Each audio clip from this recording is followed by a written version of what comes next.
things that I have prayed and just would give anything to see in 5 years, I've seen it now in 4 weeks.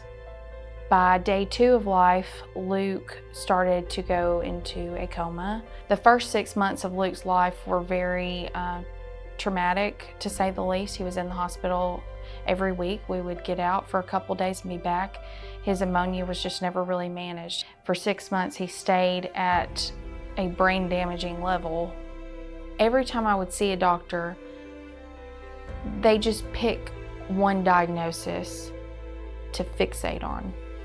So Luke has been given a diagnosis of CPS1, he's had a liver transplant, metabolic stroke, cerebral palsy from the stroke, and we also got an autism diagnosis. There were many nights that I would stay up crying, thinking, what can I do for him? Because I feel like everything I'm doing here is not working. Dr. Crawford takes us back, and he was looking over Luke, talking to him. He didn't treat Luke like any of his diagnosis, not one of them. He was looking at Luke to treat Luke what works best for him. This is a place of miracles. So before, I could never get Luke to dress himself. And the other morning I had his clothes laid out for him, and I was in the bathroom getting ready, and I walked back into the bedroom and he had already gotten himself dressed. He was completely nonverbal from the stroke, so never said a word, but he has started to talk.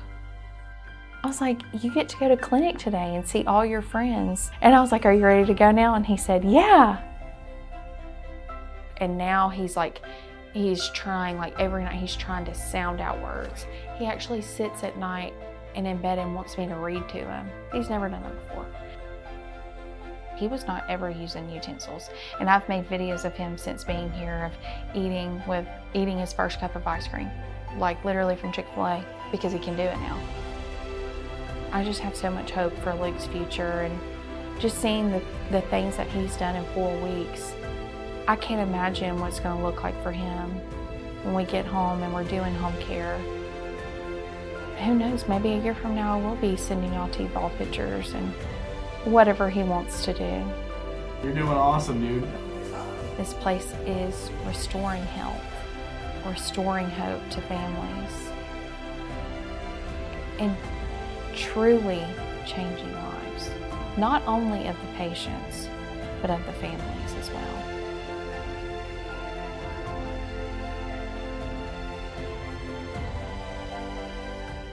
Hi everybody, my name, it's on the screen, so I'll kick us off with a joke. I've got my little buddy over here. He promised me he would laugh at my jokes as we go along. I think part of neuroplasticity and healing is laughing as well. So I know here as you guys go through this entire day and entire weekend, there's going to be a lot of neuroscience and a lot of nerdiness. And once I get rolling, you will find that even though my beard is not as long as Dr. P's, my nerdiness goes about as deep as his as well.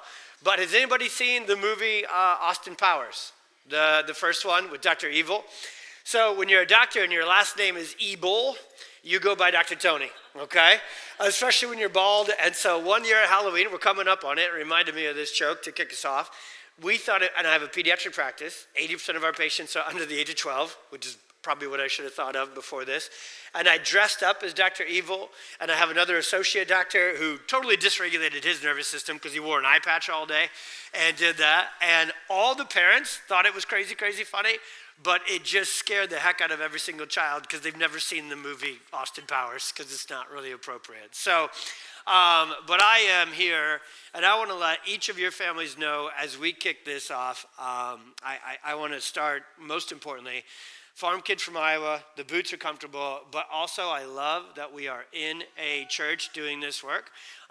Some of these amazing families that know me well, that we have been blessed to serve, know that we love all about the nervous system, but God has really called us to this work. I'm going to start by sharing my son's story to kick us off into my pursuit of all this neuroscience and how neurologically focused pediatric chiropractic, which is very significantly different than regular chiropractic, kicked us off. But my whole team back home, we have a brick and mortar practice outside of Chicago. We do intensives, we do a lot of work. We have 6 docs. Then we teach other chiropractors this work, your amazing crew down here. And then we have a podcast and a platform too. So we have a team of 50 people, and I just want each of your families and each of your kids to know that we are praying every single day for your families. We know that you are right in the thick of the storm so often, and sometimes you get out of it, and then a growth spurt or something pulls you back into it, and all these different things are happening all at once. And so even though I am the lone, short, bald, bearded representation of Team PX down here in Austin, our team is praying for you guys daily, okay? And there's absolute neuroscientific research in hope, and it's an essential part of healing. And again, it doesn't say it on the slide, but if it really were to make my slides accurate, right, Mercedes, it should probably say hope answers sarcasm and help, okay? So we like to bring it a little bit light as we go nerdy. So what we titled this thing is really the thing I want you to be able to pull out of it. Because when we're fighting through traumatic brain injuries and all of the neurological sequelae that come from the different injuries and challenges our kids go through, it opens up an entire long list if we were to put it into a project management software. So I'm a full raging bull, gas pedal, sympathetic dominant person who married into organization. And so my wife makes me use like project management software just to remember what to buy from Farm and Fleet. But if we were to put everything we're working on with our kids into a to-do list, where would that to-do list stop, right? If we were to put the challenges they have, and on the other side of the challenges, which is how God made me and how I feel blessed to see the world, on the other side of the challenges are these massive opportunities for healing, for transformation, for miracles. I brought a suit coat. It's actually right down the road from you there, Mercedes, but just in case. So we'll take a picture later on and then tag my wife, and she'll be like, you wore your professional doctor coat. No, I didn't, okay? Because you need to see the t-shirt throughout this whole thing. My work uniform, it's not work, it's a calling, is just different colors of shirts that say expect miracles, experience miracles, or hope dealer. And so every time I get on a plane, people always think I'm a youth pastor. and I'm like, wow, youth pastor with neurology and adjustments. So this title, though, the foundational first step in neurological healing and why sequencing matters most. Once we get into this and we share the neuroscience and we share some stories and we share action steps, so I don't want to just share stories and share information and then not send you home as families knowing, cool, what do I do next? It might feel like for a lot of you that it's going to go a different direction than you're used to going, which is how many things can we do all at once? But I've been so blessed to get down here this year. I haven't been able to make it the last couple of years. And so I'm kind of the new guy on teaching, but I'm blessed to serve a lot of your families. And one of the first things we do, which is not natural to me, it's certainly not natural to parents, and it's certainly not natural at all when our kids are struggling, is we slow down to speed up, okay? And so as I speed up and we start teaching this stuff, I want you to remember the title because it never means, hey, to get our kids to heal and go through these transformative changes, it's just gonna be one singular thing. But this is what I want to speak to first, is the frustration that I really meet parents. When we sit down knee to knee, or I guess we first connect on the phone or Zoom a lot of times when it's intensives, but then when we meet them, we just want everybody to know that we know where you are, where we're facing all these challenges and seeming overwhelmed by all the options. And then when we're in these incredible Facebook groups, which a lot of times are the transformative catalyst to get us to learn about conferences and doctors and products that create healing, how come this mom with this comment, that one worked, and the next comment, it didn't, but this worked, and then that didn't, right? It's this myriad of confusion where if that worked over here, then why didn't it work over here? Because the nervous system is the most complex, multifaceted, intricate nervous system, because each of our children had different mechanisms of injury, ages, health going into it. There's a lot more than I can even necessarily teach in an hour. So we chose to really get right into the crux of this issue, which is, what's the foundation? The foundation, when we look at neuroplasticity and the way God designed our children to develop, that sequence is the same healing sequence we need to use for repair and recovery. We have to go back to how brains and bodies were supposed to be built ideally, and we need to go into that to get the work done. So to let you know why God has us and me, and that word is my least favorite word in the dictionary, talking about myself. I have a podcast now, and sometimes the team will be like, hey, you went on a little bit of a rant on this one. Do you want to listen to this and see if you want to edit it out? It's the worst thing ever. Listening to your own voice on video, I just want to punch the screen and be like, why is he talking so with his hands so much? Who is this guy? Okay. But the reason that I'll try and give you a short story here. It's my miracle man, Oliver, and just like your beautiful babies, hard to tell these stories short, right? But I really want to get nerdy and neurological too. So my path as a chiropractor started very standard. I had chiropractic. Now, I'd never said the word the first 20 years of my life. When I was 19, 20 years old, I went and shadowed a chiropractor. I always wanted to work with health. I love neuroscience. I love helping people. I am a farm kid from Iowa. Literally, grew up on a cattle and corn farm. And so I just wanted to use my hands. And when I would shadow people in the hospital and all these incredible places, God bless them. You're going to see my son is literally pictured in the hospital there. They save lives, but they don't necessarily rebuild lives, right? They're the fire department. They put the fire out. But then after that, we have the brain damage, we have the injuries.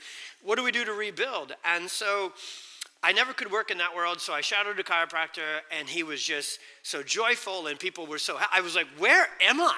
Like, people are happy to be here, and this is healthcare? And just these transformative stories. I had never even heard of it in my life, so I signed up to become a chiropractor before I was ever even a patient. And then in my junior year of college, I go to start getting adjusted. Farm kid, baseball, football, all the stupid stuff, and I had this chronic shoulder pain and elbow issues, and guess what? They got better. So I decided I would sign up and help people with that. Now that was you'll hear this term in a second, subluxation-based chiropractor, but he didn't really talk about the nervous system. He didn't work on TBI and tough neurological and autism and epilepsy like I do now. So I thought my path would be the standard chiropractic path, go to school. I'm studying sports injuries, I'm studying soft tissue, but I got married. Met my beautiful wife there. I bought the ring after 2 months and proposed after 5, just not trying to not let her out of the whole thing. Raging bull move before she wised up. And so we go through and we have our first beautiful baby, not pictured, is our oldest girl, Addison. And through the transformative experience of becoming a parent, I decided to become a pediatric chiropractor. So 2 weeks before I graduated, so I have this whole plan. Sports injury clinic, regular chiropractic clinic, probably what most of y'all think of chiropractic, that was gonna be me. And it's awesome. Better to get adjusted than opioids and surgery and everything else, but it's not this. It's not what your families need to know. So I actually have my spark into pediatric chiropractic obsession by studying health, by studying optimal outcomes. What does it look like when birth is wonderful, and latching is wonderful, and nursing is wonderful, and nutrition is wonderful? And that's Addison's beginning. And then on Memorial Day of 2009, this little dude showed up 6 weeks early. By the time, the way he was delivered, my wife, first birth, very, very natural. I always like to make this joke to lighten the mood because it's talking about my little buddy. But my wife is a first-generation Croatian Chicago immigrant with 3 hockey-playing brothers, and I'm deathly afraid of my wife in all of the best ways, okay? She is the boss that runs everything. She delivered Oliver on all fours on the bed, and the way that midwife worked, she had Christina really wait before she pushed. Well, Oliver, again, early-ish, 5-6 weeks early, and he shot out on the very first push, so head and neck. Every time I tell the story, it's still crazy to say it out loud. My wife's on all fours. I'm on one side of the bed, the midwife, the doula, the whole team is on the other side, and I watch Oliver shoot out like a rocket, not caught, because the midwife didn't expect him to come out on one push, and I watched Oliver have a whiplash, hypoxic, what I now would describe, because it was, a hypoxic brainstem injury from birth. What I skipped over in the story so far is so I started practice 2007, this was 2009.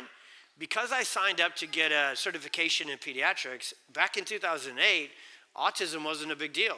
If you just said sensory processing disorder to 100 people, only one OT, if you happen to have one of them be an OT, they would have known what that is. But I'm a neuroscience nerd, and when I started to study it, I realized two things. Oh my goodness, these families need help. They have no answers, and they're dealing with all these neurological struggles. I had learned that chiropractic was about the nervous system, and the spine is just our conduit. And then I knew that I just needed to serve. I just am wired that way. It's my farm. So I signed up to go on the board for what's called options and advocacy and early intervention and special needs. And I showed up to every walk, and I showed up to every parade, and I showed up to every meeting, and I just got to meet parents. And I'm like, how can I help? And I started to study neurologically focused chiropractic from a brainstem injury standpoint. And then God knew what he was doing with my life and the storm we would go through so that I could be there to pull Oliver to the other side of it and then live there for my entire career to help other families as well. Because I was the first person really in chiropractic to laser focus on birth interventions and brainstem injuries from things like forceps and vacuum, induction, and emergency C-section. So I'm trying to tell a brief, but I really want to set the table too as to where this science we're going to teach came from.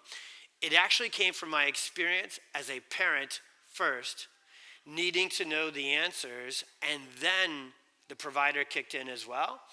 And so with Oliver having that brainstem injury, I did not say out loud in my head the 30 slides you're going to learn today when we get into diascisis and disafferentation, the amygdala and the cerebellum and the dorsal horn and proprioception and all these things we're going to talk about here. But I literally took Oliver, cord still attached, turned my wife around, put him on her lap, made his first neurologically focused chiropractic adjustment. That actually kicked the fluid out of his lungs. And it's not pictured here. We didn't have pictures of that.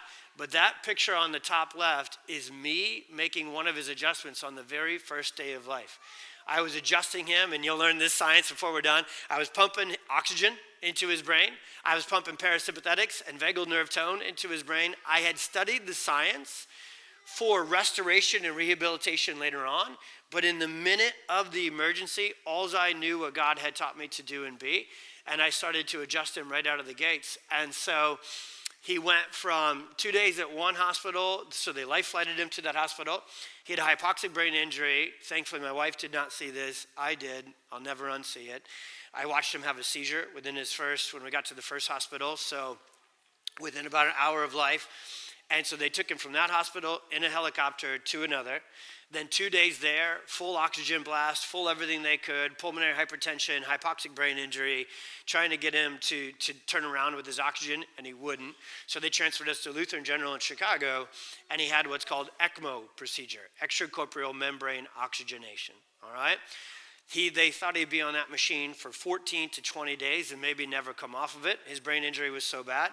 And Oliver came off that machine in 5.5 days. They told us that and we could see it, his EEG showed the worst burst suppression seizures, his MRI, literally, and I'm trained in all these things to read these, and you could actually see the brain damage on there. I got to get to the science, as I keep promising. Oliver left the NICU 6 weeks later with a perfect EEG, no seizures, off all of his medications, and the MRI, his brain fully healed, and you could see the pre and post images. And I sat there with a neurologist who I had literally been teaching what I'm about to teach you for 6 weeks. I talk fast, I talk a lot, they had 6 weeks. And I said, this is gonna happen, we're gonna adjust him 2 to 3 times a day. We worked on his nutrition, and I'll get into all that. And I could literally, had been explaining to those neurologists, Harvard trained, that sounds expensive, to all of this. And I literally said, this is what's going to happen, because I had the chance to start right from the beginning. And they called it spontaneous recovery. You ever know those words, idiopathic? Sounds like another word, doesn't it? Starts with the same 4 letters, right?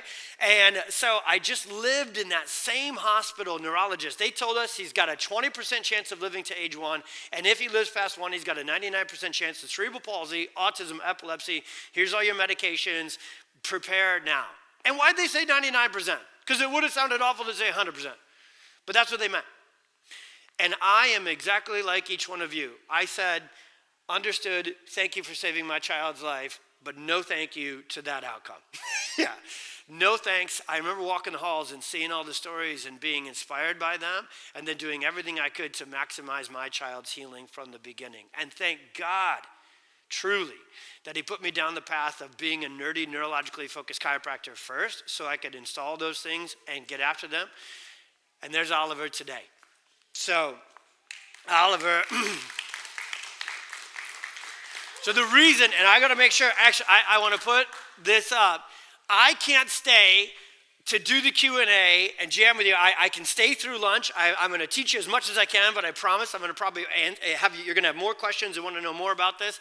So I put this early. I usually put this at the end, but it's Oliver's fault that I have to fly home here tonight. I'm going to throw Oliver under the bus. He's not with us, okay? And he has 3 sisters.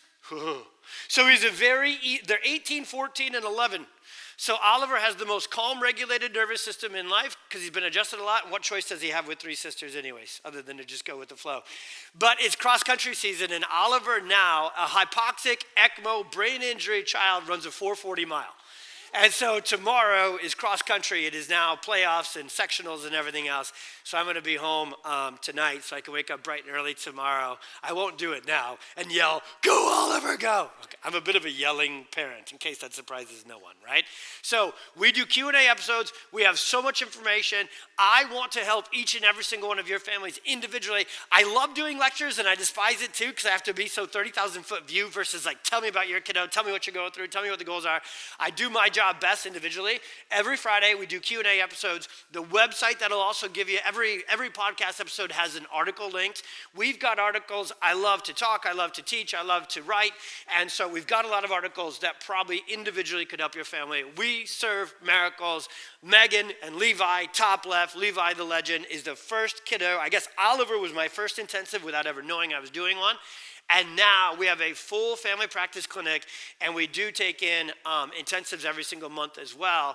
And those 2 moms, top right is Megan and Miracle Harper. She wasn't supposed to make it till 2, and we got to live life with Harper till she was 8. And Caden wasn't supposed to make it till 1, and we got to live life with Caden for many years, and that's Crystal, and they all work alongside of us to serve your families. So our goals are to break down these 3 things. What is that hierarchy? What is the foundation? What moves the needle most? Number 2, hard, but so important to know why more isn't always better until we figure out, number 1, what is most important. We do more of that. You're going to see my language. You're going to be like, what did he say? I'll say it real fast 3 times over so it comes back around. And then how do we rebuild? How do we repair? Because the world is finally awesomely waking up to the nervous system. The conventional medical world blamed genetics, got us nowhere, right? Then we're learning a lot about gut health and the microbiome. And I know every single one of your families has changed your diet 57 times. You are keto, macro. You bought your own goats and you milk your own goats so you can have your own goat milk, okay? I have goats. They're annoying. Don't do it if you haven't yet, okay? Yes, if you have goats, you know. How do I resell these things on Facebook Marketplace, okay? So that's our Dr. P and I have that. Donkeys, though, donkeys are amazing. Get donkeys. Nutrition, nothing, okay? So I know how hard you've worked on restoring the gut and the microbiome and diet and detoxes and supplementation and neuroinflammation and everything else. There's something beneath that. There's something underneath of that the way God designed our children and all of us to function and heal is even more foundational and simple than that. Not in absence of that. Not in absence of that, but foundational to that. So we've been doing this work for about 18 years, and then Levi and these other kiddos are just reaching out over these years ago, and I want to be brief with this one, and I know it's really, really small font, but these are literally the results we get with our intensive program. So there, and I don't want you to, here's what you won't see on there, because this is why you're here, because it's not a conventional medical conference where we're going to label and diagnose and limit your kiddos. We're going to look at your day-to-day quality of life and say, let's get to work and improve it. Because healing happens from the inside out and the bottom up. Brains are built bottom up, back forward. That's how we rebuild life. So this was our regular Perfect Storm program. So we adjust these kiddos once a day or 3 times a week traditionally. This is what we've been doing for 15, 16 years. And these are the results: 48% improvement, 30% mood and emotional. And I got to tell you, I suck at math. I'm a chiropractor and a science guy. That math is actually not even close to accurate. We run like on a 6-month plan, we rerun our scans, and then you'll see scans today, how we find this neurological stress and really map it individually to each child. We actually ask these questions in aggregate of our patients every 12 visits. Well, when you have a TBI, a neurologically challenged and injured kiddo, that stress is layered so many layers deep that the first 12 visits is not really doing a lot. It's not necessarily going to make that change. So if we were to actually ask these questions at the end of the care plan, 6 months, 8 months, which of these have you experienced? Each of these would shoot themselves towards 100%. Does that make sense as we go through that? So because it runs the percentage every time, you've done this, right? That first, it's like on a farm. Well, geez, I landed yesterday, and who's Texas people? Who all lives down here? Dude, how many people die in the summer just from being in Texas? I love heat and humidity. I landed on the plane yesterday, and the pilot's like, it's 88. I was like, you got that one wrong. No way it's 88. It was 88, okay? And so I love heat. So I'm going to use a Northwest Iowa analogy that might bomb because you don't have ice here, okay? And you do. I hear the whole world just stops functioning for a week, right? If that. So when you're a farm kid and you have your boots, these are my fancy boots, not my actual work boots and steel toes, but if you have boots and you have a frozen puddle, every kid in the world is like, let me see if I kick through that puddle, right? Kick through that ice. And so the first time or two that you kick that block of ice, nothing happens. You can't see it. You see no change happening on the outside. No symptoms are changing. Nothing's changing, right? But on the inside, if you had a microscope and you could look at the crystals, so in this analogy, that's the nervous system. As you put those different interventions in, and this is how chiropractic adjustments really work, we are healing from the inside out, and that is so granular and so internal that in the beginning, you can't know that it's happening because when your child is dealing with seizures and dysregulation and sensory overdrive, these are big brain-based things that we want gone yesterday, but we need to get deep and heal from the inside out through this hierarchy. And so we actually ask these questions: how's sleep, how's poop, how's breathing, how's posture, how's movement? And when we see those changes happening along with our objective exams, we know that we're making incredible changes towards the brain. And the brain then is going to be ready to heal because the brain does what the body tells it to do. The brain is a massive sensory processing system. And it's connected to, yes, the gut, but you know what it's even more potently connected to? The spinal cord and the neurospinal system. Motor functioning is everything for brain functioning. Dr. P nailed it in every single way. And so what we work on is really that neuromotor system. That's where chiropractic lives and breathes more potently than any other intervention out there. It's the missing game changer in the accepted early intervention therapy world. It really is. And that's chiropractic's fault, not parents' fault. We're a bunch of weirdos who talk about weird things and get in our own way, okay? Another conversation for another day. So all we did 5 years ago is we did two things with our intensives. And I need you to hear the second thing, not just the first thing. The first one's kind of easy. The first thing we did is we adjusted it more often. We increased the frequency of neuroplasticity, recovery, repair, and proprioception through the adjustments. These kids get adjusted 2 to 3 times per day. And look at the results. It's the same questionnaire, and everything goes up by a significant margin. And again, if we were to ask, hey, at the end of the 2 weeks or at the end of the 6 weeks, the intensive depends on the child's challenges, how long we recommend, those are even higher than that number.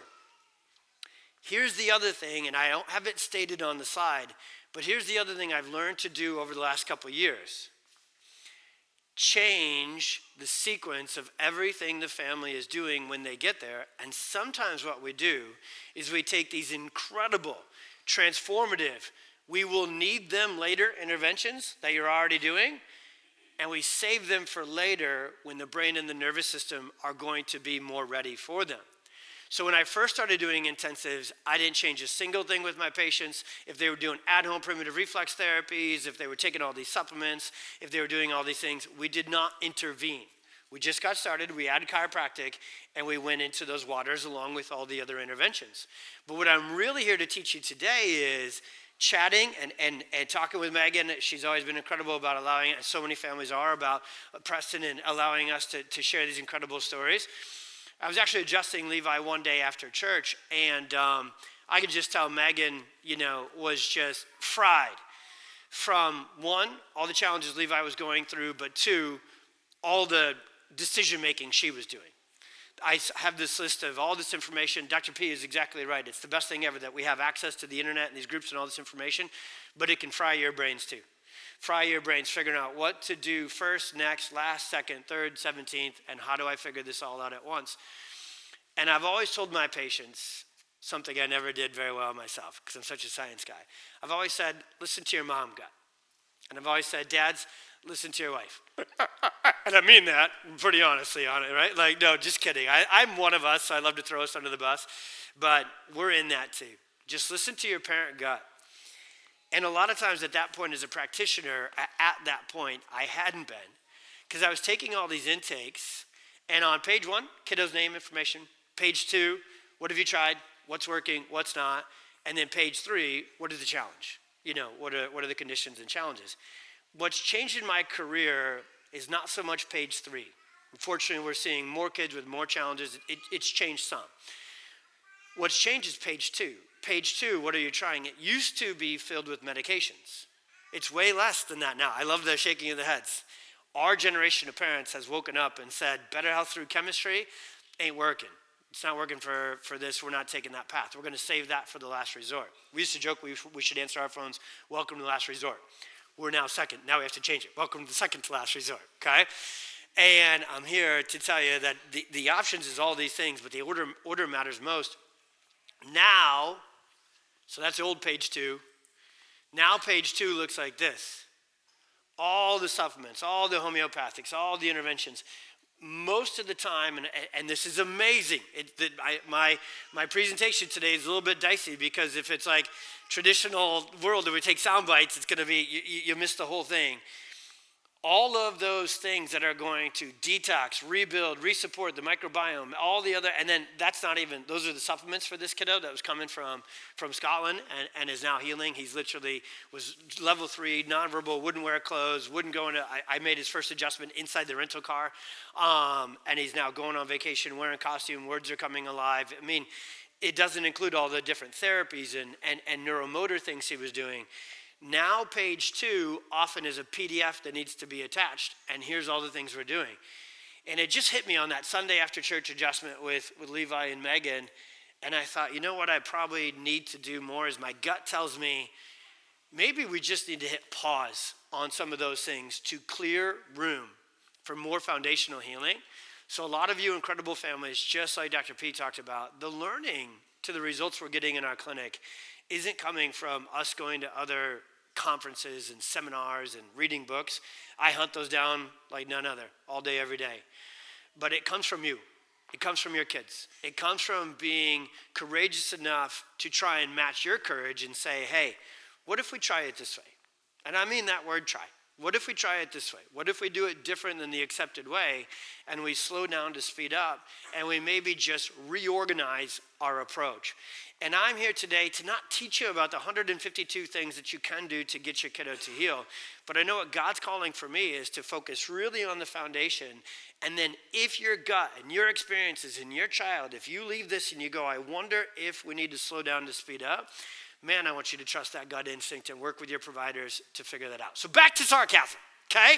I have like a shot clock in my head that every 10 minutes, if I get real serious, I'm telling Oliver a story, bam, joke, okay? This is how dads operate. We know this, right? Dads can be going through it, and then another dad makes fun of them, and we heal, okay? We heal through putting each other down. And don't worry about us, moms. We're fine, all right? That's how idiots take care of each other, okay? See, I'm doing this, and we're healing together. So if you haven't watched Talladega Nights, well, then my lecture will not really be too helpful. But it's after Ricky Bobby wins his first race that gets interviewed. What do I do with my hands?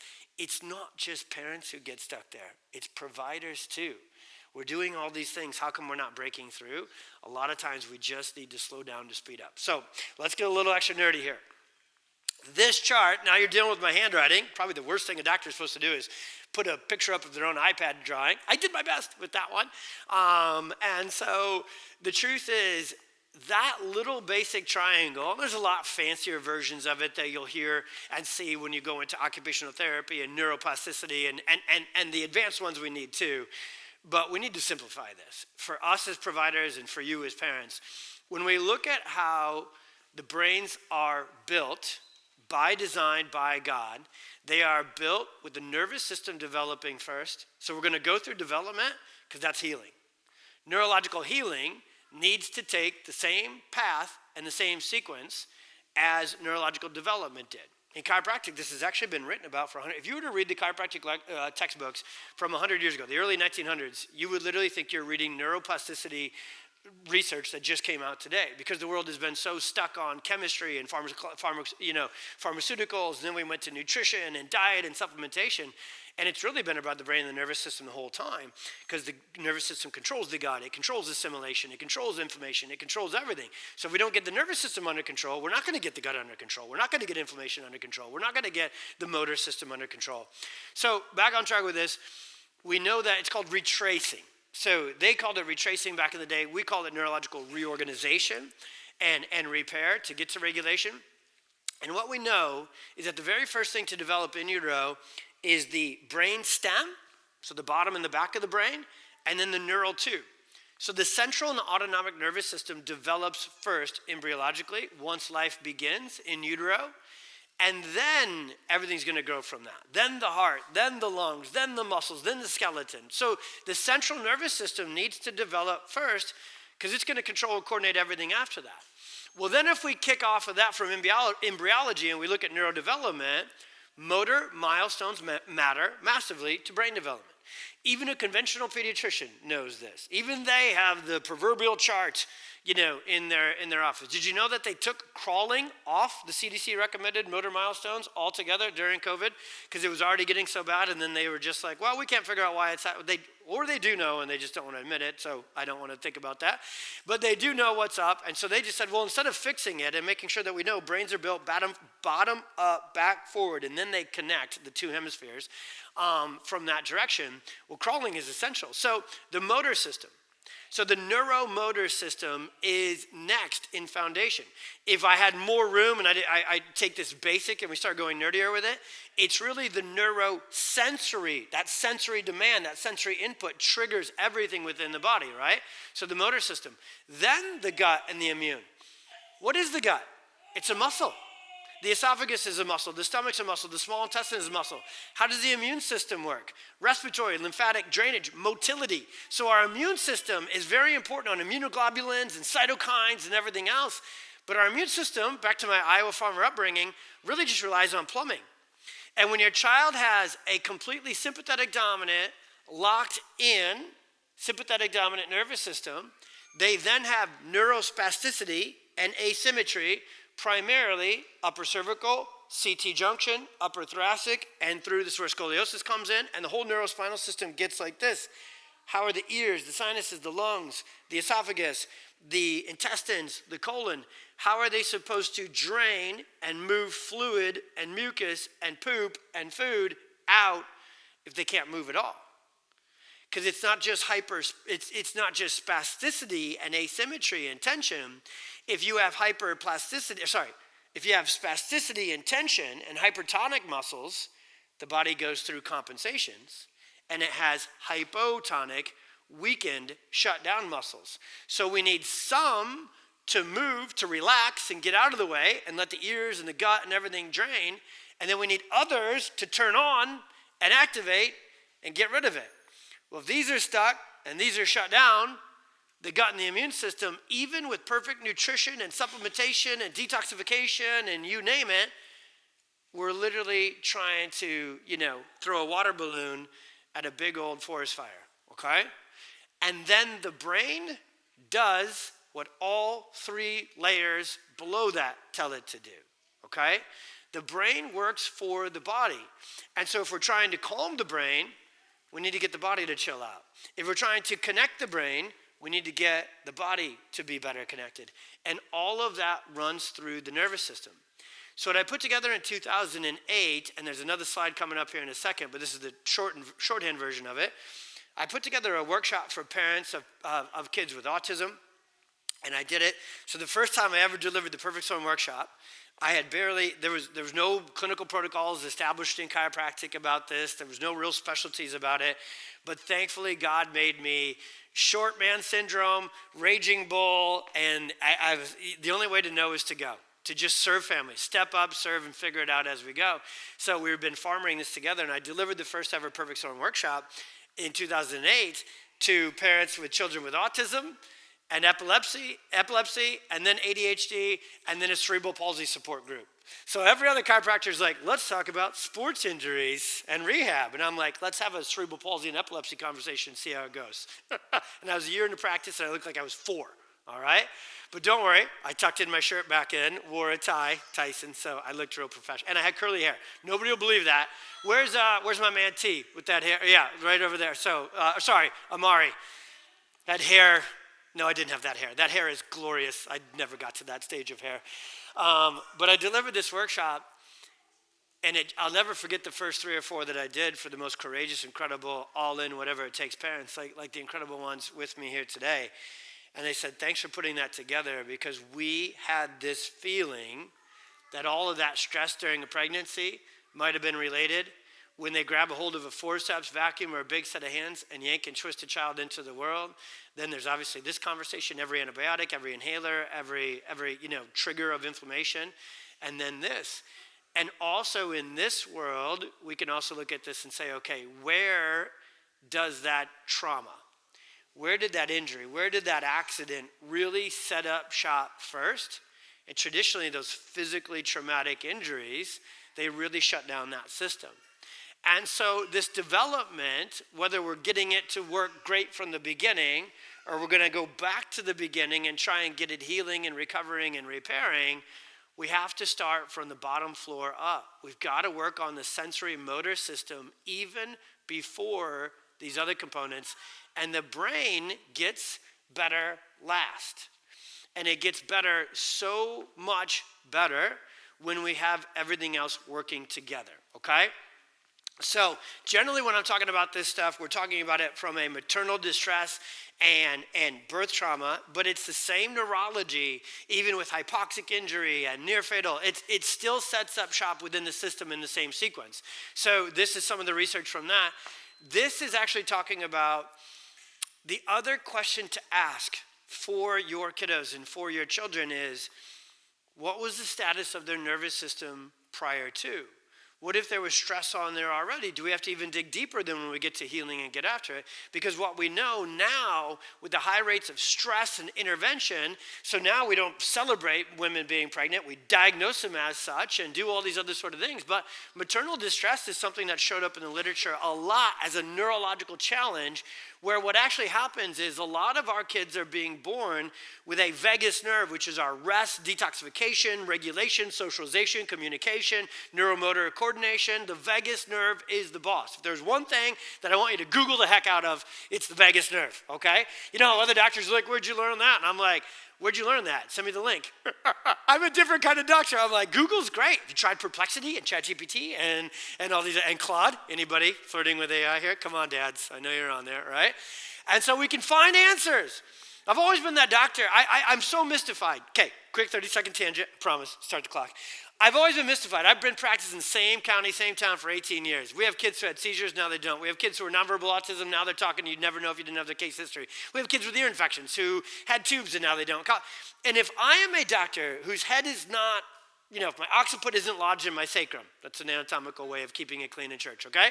And a mom walks up to me and says, hey, we tried, fill in the blank, and my kid's better.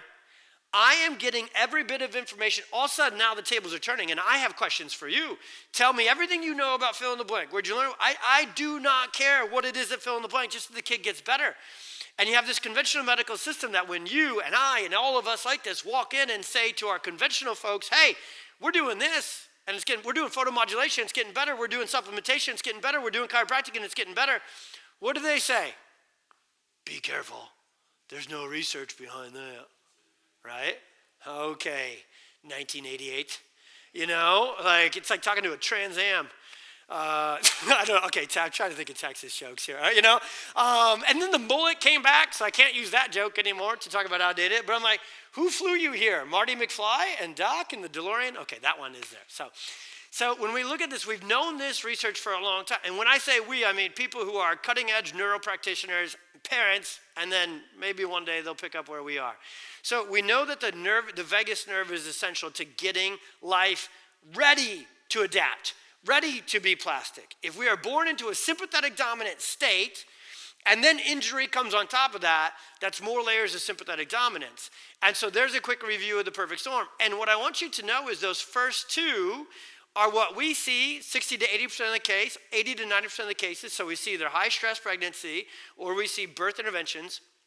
And in this room, I can state what is clear, and you kind of got to dance. I'm not a dancer, so I don't dance around a dang thing. But that's traumatic brainstem injury, okay? Birth trauma, and I'm going to go through the slides next, it's literal, physical, neurosensory motor injury to the most delicate region of the brain and nervous system. We're going to skip the videos today, but it's relatable. So, and I'm bringing this up because I know that not every one of your kiddos, it wasn't the stressful pregnancy, it wasn't the birth trauma, it's something else. But that kind of neuromotor, neurosensory, hypoxic brainstem trauma sets up shop the same, even with these other accidents. That's what we've now figured out. So we can use the clinical protocols that we figured out from birth trauma cases to heal TBI and everything else, and it's working incredibly. And so what we know is it's this simple. I always teach parents this about it. So if you got a brand new baby and baby comes out, we know that motor milestones are essential to the brain. Everybody knows that the brainstem and the neck are essential to health. We don't say it that way, but we just know it innately. So if you got the brand new baby and you're going to hand them to your little brother who's never handled a baby before, what do you say? Hold the head, hold the neck, hold the head, right? So why is it okay that we grab hold of the head and neck, yank and twist and pull kids in the world, and then say, don't worry, they'll grow out of it? See, they don't grow out of it. They start with difficulty latching, nursing, and if you can't latch and you can't nurse and you can't swallow and you can't digest, so it's reflux medicine comes up with all these, diagnoses or catch-all. Not only does that interfere with the nutrition, Dr. P was talking about that, but most importantly, neurologically, it interferes with co-regulation. Because mom's nervous system is baby's nervous system. And so it's that connection that is there. So you get a neurological challenge, you get a nutritional challenge, and now the perfect storm begins. And what you'll see as we look at these slides is these are just different diagnoses, different conditions that the medical system, the pediatrician says, don't worry, they'll grow out of it. They don't. They grow into chronic ear infections, constipation, eczema, sensory challenges, motor delays, speech delays, neurodevelopmental challenges. They grow into different diagnoses. But the conventional medical system just keeps referring to a different specialist in a different department, and no one actually gets to the root cause. But a distressed, dysregulated, imbalanced nervous system is the root cause of all of these, no matter the age and no matter the sequence. So the diagnoses change, the challenges layer on, and they become more and they become worse. Dr. P had a great slide about neuroplasticity can either be good or not good. That's the not good projection of it. Okay, that's where the nervous system gets locked into fight or flight. And the reason we call it the perfect storm is because the neurophysiological condition continues to program for more storm. And then a parent gets further and further buried because it's like, oh, well, that's chemical imbalance and genetic, right? And that's autism. We don't know what causes it, right? And so nobody comes back and says, what if it all triggered here from the beginning? So we're going to skip those two, and we're going to talk about how similar these traumas are to the neck and to the nervous system. And so what's changed rapidly in just a generation or two, definitely not our genetics, takes thousands of years. Our environment, epigenetics, that's a totally Googleable search term as well. Our environment very much shapes our genetic expression. And what's changed is, yes, there's more processed foods and toxins in a lot of ways than ever before. But I'm kind of, I like to shake the nest a little bit when I teach stuff. Toxins aren't brand new. Our grandparents had lead paint, asbestos, and secondhand smoke to go with their Fruity Pebbles for breakfast, okay? And so I'm saying it in my way, but we have this world where the conventional medical world has said it's all genetics, there's nothing you can do about it, and you knew the whole time that's not the whole story, so you're here and you're everywhere searching answers. But then you get into the natural health holistic world, and we blame toxins, and we get into that, and they are a part of the problem. I'm not pulling them out of the pie. But they haven't changed that much over time to really explain for this chronic rise in neurodevelopmental disorders. It's not just toxins. It's our inability to adapt to them, to detox from them, to regulate from them. Where does that start? This is where every time I get to this part of teaching, I wish I could now have 10 slides, 10 screens, because I want to keep the neurohierarchy slide up. If we realize where the injury sets up shop first and how much that neuromotor system controls gut, immune, and endocrine, absorption, elimination, detoxification, and brain function, then we can start to see where all of this makes sense. So, if I haven't said nerdy terms, yeah, here we go. And again, I love it. You don't have to know these terms. The after the dash is what's important. So, subluxation. Subluxation is the $100 chiropractic word that when you hear me say it, it means all these things and more. So subluxation has, as the nerd docs in the back know, what we're about to release what's called the 14D model. I take it easy on them right now. It's actually only 10. There's only 7 on the screen. So there's these different terms that come from this neuromotor subluxation. At its basic core, subluxation is the neurospinal system. It can affect any joint, but the ones in the spine are the most important because the brainstem, the spinal cord, the dorsal horn, it's all in there, right? That is how God designed us. It's that literal conduit between the brain and the body. People talk about the gut-brain connection. Guess what that goes through? The neurospinal system and the vagus nerve, okay? So the motor system all has to come through that. Everything has to come through the spinal cord, through the cervical spine, the brainstem, the back of the brain, and forward. Subluxation of vertebrae, therefore, is way worse. And in its basic Iowa termination, it starts with dyskinesia. So what happens is when those joints become out of alignment, they become fixated. Imagine we take one of the doors in the back of the room and we bend the frame. It's out of alignment. How does the door move? Not smooth, not well, right?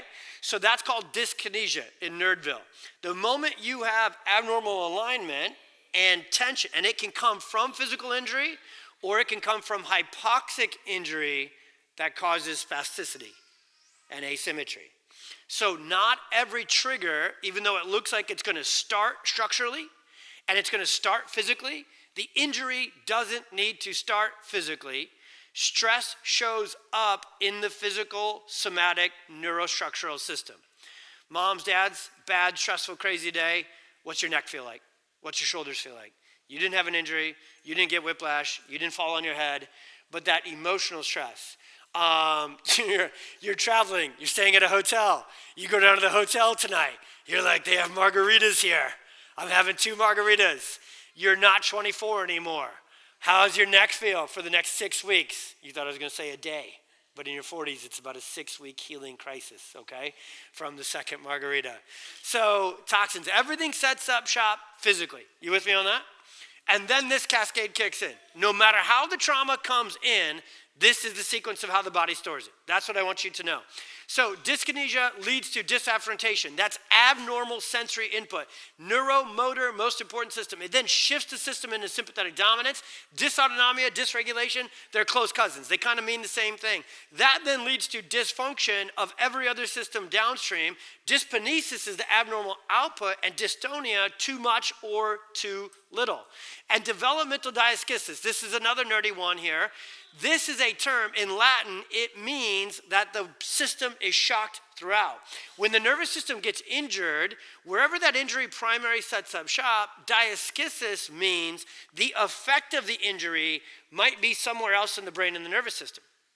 This is why conventional neurologists are so not helpful to your family, because if it's not sticking out like a sore thumb on an MRI with a flashing red light and saying there's the problem, they don't know what to do. And even if they find it, what are they going to do with it? How are they going to restore it? Because the brain is doing, so the injury can literally happen in the neck and the neurospinal system, and the brain is affected. And then this one, I added this one especially to talk about here. There's so much to this, and again, it would take us 14 hours to go through all of it. But once you have that dyskinesia, disafferentation, dysautonomia to the neuromotor system, what happens is you have that spasticity. The worst place is literally right suboccipital, cervical, and thoracics. Your kiddos live stuck here, right? They have all, their shoulders are attached to their ears. Everything is asymmetrical. They can't relax. They can't get things going. If you can't get things relaxed in this upper third to 2/3 of the neurospinal system, you actually limit what's called saturation, CSF flow, and even oxygenation into the brainstem and into the cord.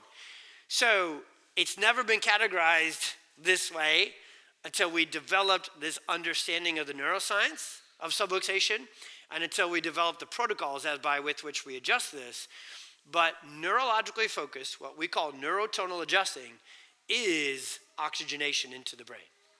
We can literally now, chiropractors have been doing these studies, upper cervical chiropractors with functional MRI and similar brain scans that you see in HBOT world and in stem cell world. We now know that a chiropractic adjustment increases CSF flow and oxygenation into the brain because the body's been trying to get it in there.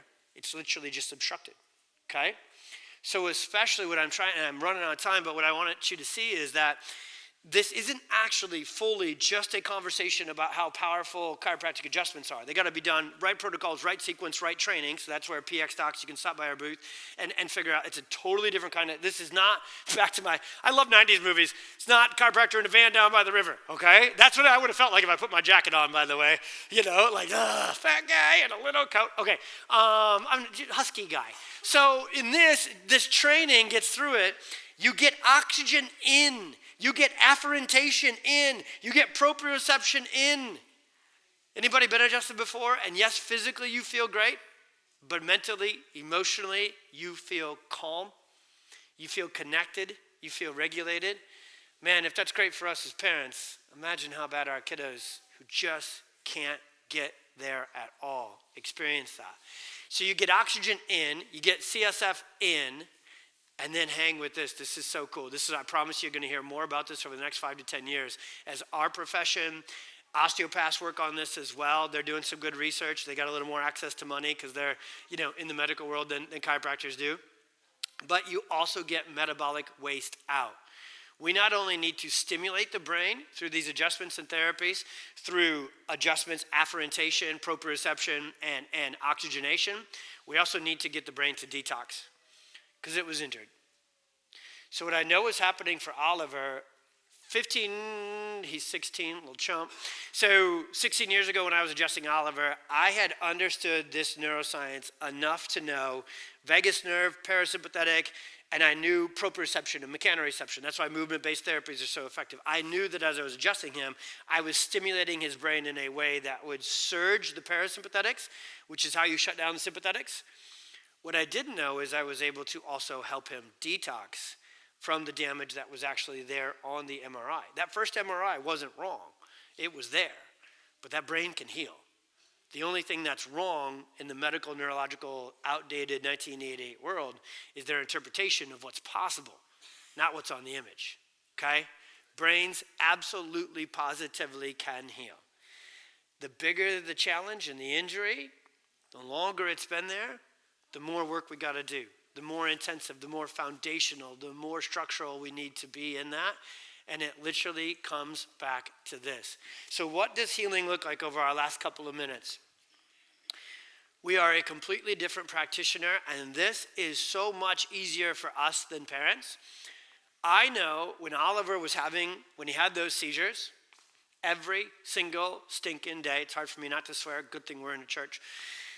Every single son of a gun day, I wanted those seizures gone. Thankfully, I knew how healing works in this way. So what we were obsessed with was his sleep, his breathing, his pooping, and his moving. We call those neurological soft signs. And these are often in the neurorehabilitation and healing world, these are the forgotten trump cards of brain-based healing. We often get so excited to get to work on the brain that we forget that the brain works for the body, and the body can't do any of these things well. So the brain's not going to do very well with what we're asking it to do when we're blasting it and trying to reset it. And so when we start to see these soft signs for our patients, we throw the biggest parties. We see the biggest changes. Because when they're sleeping, neuroplasticity, healing and recovery. When they're pooping, detoxification, elimination, parasympathetic surges. When they're breathing, that could easily say respiratory, immune function. Now we're oxygenating. Now, when their neuromotor tone is more relaxed where it needs to, so we have certain adjustments. I just have a minute or two, and I want to make sure you guys have plenty of time for your lunch and everything else. There's certain adjustments when you go to a PX doctor. We use a multitude of chiropractic techniques. If a chiropractor uses a singular technique, that's limiting. Patients need different things based upon what they need. And so certain adjustments look like nothing's happening. It looks like you're chucking an avocado and you're unwinding this pent-up tension. We can do it while they're in the chair. We can do it in the hospital. I literally was adjusting Oliver while he was on ECMO. And they didn't even know I was doing it. Just praying, back to the youth pastor, praying parasympathetically. That's how I pray, okay? It's like vagus nerve on a knee. Here we go, all right? And so what happened is you have some adjustments, and I'm going to close with Oliver's story of how we did it, and it's exactly how every kid needs to be adjusted. They need both. So you have some adjustments that take those hyperspastic, wound up, asymmetrical. Anytime you have asymmetry, you have spasticity. The brain hates asymmetry. The brain loves balance, okay? Most injuries are asymmetrical, right? They came from one side, one function. So you have to get rid of asymmetry to get rid of that tension. And some adjustments are very light force, very tonal, and they don't look like anything's happening, but you just need that system to unwind. Traditionally, those tonal adjustments are happening at the top and the bottom, and we're unwinding from there. Then, if you have hypertonicity, you have hypotonicity. So other adjustments, we need to get a hold of your beautiful kiddos and get them adjusted. And we do. So we need to take areas of like oxygenation and digestion, what are called the transition zones, and we need to get in there. We need to do neuromyofascial release. We need to get rid of the soft tissue adhesions. Chiropractors do cranial work. We do airway work. We do fascial work. I was joking with some mom earlier. If you went on our website and you're like, what do you guys all do? It would just keep unrolling. You just have like 87 pages of everything that PX doctors do. And so other adjustments need stimulation. They need activation to where the nervous system is suppressed. These calm the nervous system where it needs to. These activate the nervous system where it's exhausted. So as Oliver healed, I could literally, and it was so cool, the nurses would come around, and I'll close with this, because this is what's possible. And I got to cheat. Oliver got to cheat. His dad was a neurologically focused pediatric chiropractor, but healing is possible at every stage of the journey, okay? We will fight. I will travel the world and pray on my knees every single morning to God to give me the places where I can go teach doctors and parents first, other providers, and one day we'll be in those hospitals for every child saying, hey, you saved their life, we'll restore it. Let's work together. That's where I was with Oliver. It was so hard for me to be in the NICU and see those other kids not get what I knew he was getting. But what was amazing, and it happens no matter where you're at in the stage, when he was hooked up to the monitors, and I would make a parasympathetic vagal nerve, parasympathetic stimulating adjustment, his pulse ox would drop to 80, 82, 84. He was hypoxic, right? PPHN, ECMO. I would make adjustments that looked like I just had my hands on him, right? Just praying. What are you doing? Nothing. What are you doing? Having a great day? To the doctors, because they were like clueless. And so his pulse ox would shoot up, 95, 98, 99. His heart rate would come down. His respiration rate, autonomic improvement while my hands were on him. And then after we calmed his nervous system and cleared, then he couldn't eat, then he couldn't digest, then he couldn't poop, so they wouldn't let us leave, right? So what we did is we made adjustments to activate and stimulate his digestion and his oxygenation, and he started to take breaths on his own, and he started to learn how to do these things on his own. And so Oliver started really early. So the other therapies, the PT, we did a lot of that. The OT, we did a lot of that. Nutrition, we were giving him breast milk, and we went and added. So we did everything, but we did it in sequence. And what I want you to know is because the nervous system is the boss, if that system is both sympathetic dominant, this is the very last slide, I promise. And then I know you're getting hungry. For children who have neurological injury, they are all three of these things at the same time. Sympathetic dominant, vagus nerve shut down, neurologically disorganized, asymmetrical, confused, and then they become exhausted. They become shut down. You actually have to fix that bottom up too. You've got to activate the system, rebalance and regulate the system, then you can calm the system when a child is really in that injury. If you have a child who right now is in stage 3, neurological exhaustion, the therapies are going to be significantly limited in their benefit. Their ability to absorb nutrients from diet changes and supplementation, significantly limited. Their ability to detox, their ability to go through PT and hippotherapy, their ability to go through OT, their ability to go through neurointegrated visual oculomotor vestibular therapy. Why is a primitive reflex still there? Because subluxation is still there. A primitive reflex is a compensation for foundational neurological subluxation and tension. So when you get these things out of the way, everything else that needs to happen in aggregate, in sequence, to get your kid healing fully and get to the brain works 10 times better, 100 times better, 1,000 times better. The hardest thing is knowing which thing first in what order, and being able to have the providers who can work together in concert, in harmony, in sequence, and say, hey, baton here first, then there next, but not everybody trying to grab onto the baton at the same time and do all their work at the same time. Because if you have a completely sympathetic dominant, neurologically confused and exhausted system, it can only take in so much at one time, even if what it's taking in is good. So I'll close with this. You're the absolute, courageous, brilliant, unstoppable parents that God called to be your child's parents. You will find the answer. You will find the unlock. But it's not a key, it's a combination lock. Remember when your kids go to junior high and you got to teach them, go to the right 3 times, and then the left 2 times, and then the right, and you just want to punch the lock right there. Just be like, unlock! Oh, sorry, buddy. I got it there. That's where you'd think I would know better after 18 years of taking care of sensory kids to chill out, maybe in my 20th year. And so you have to really oftentimes feel like the move is going to feel 3 paces backwards, and then it's 2 forward, and then it's going to need another backwards, and then it's going to be forward. But when you see healing neurologically that way, then you can have the confidence to say, we're doing things in the right sequence. The healing will happen from the inside out.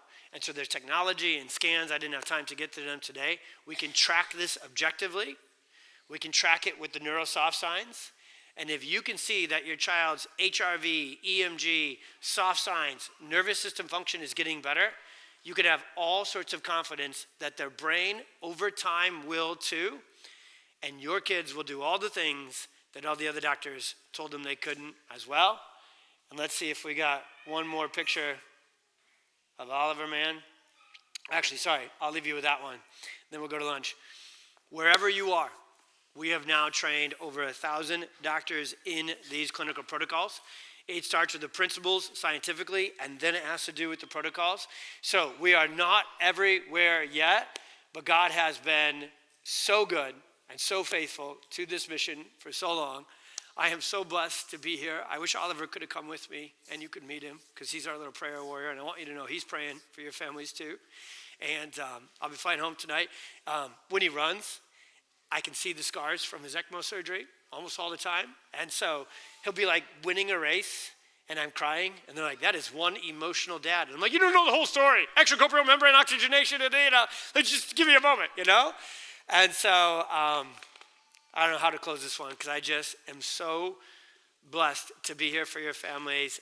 I'm bummed I can't stick around longer and ask questions. I will stay for another hour. Come grab me over lunch. I'll hang right here. We have trained our docs to do all this work. Go to the directory, find a PX doc. If it pops up and nobody's in your zip code, your county, your area, it'll give you a message to message us, and we'll help you find somebody to do this work. But I love you. I believe in your kids. I believe in you. And I promise you, God's got this, you got this, and we got this together. Thank you, guys.